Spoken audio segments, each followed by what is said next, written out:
Election Herald തുടരുന്നു. നമ്മുടെ ഈ തെരഞ്ഞെടുപ്പിൽ തെരഞ്ഞെടുക്കപ്പെടുന്ന ആളുകളാണല്ലോ ജനപ്രതിനിധികൾ. അപ്പോൾ തെരഞ്ഞെടുപ്പിൽ തെരഞ്ഞെടുക്കപ്പെടാൻ വേണ്ടി മത്സരിക്കുന്ന ജനപ്രതിനിധികളാകാൻ ആഗ്രഹിക്കുന്ന ആളുകൾ തെരഞ്ഞെടുത്തിരിക്കുന്ന ഒരു വ്യക്തിയുണ്ട്. കുറച്ചൊന്ന് കൺഫ്യൂഷൻ ആയോ? ഈ സ്റ്റോറി ഒന്ന് കണ്ടു നോക്കും.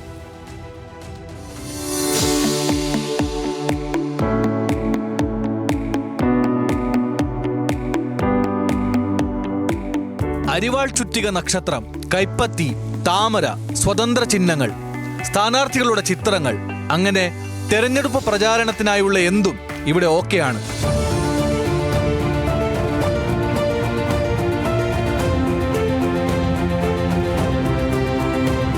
മനു കഴിഞ്ഞ 32 വർഷമായി ഈ മേഖലയിൽ അറിയപ്പെടുന്ന കലാകാരനാണ്.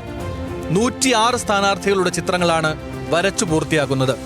സ്ഥാനാർത്ഥി പ്രഖ്യാപനം പൂർത്തിയായതോടെ മനുവിന് പിടിപ്പത് പണിയാണ്.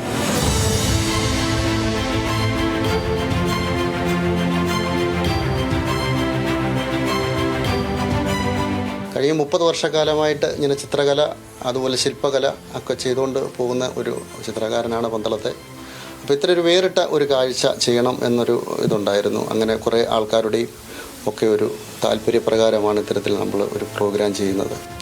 പന്തളത്തുള്ള എല്ലാ രാഷ്ട്രീയ പ്രവർത്തകരും സഹോദരങ്ങളെപ്പോലെ കാണുന്ന ഒരു കാഴ്ചപ്പാടിലൂടെയാണ് ഞാൻ ഈ ചിത്രങ്ങൾ ഈ പന്തളത്തിനായി സമർപ്പിക്കുന്നത്.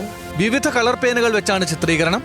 ഡിസംബർ 7 മുതൽ 9 വരെ പന്തളത്ത് പൂർത്തിയാക്കിയ ചിത്രങ്ങളുടെ പ്രദർശനവും ഉണ്ടാകും.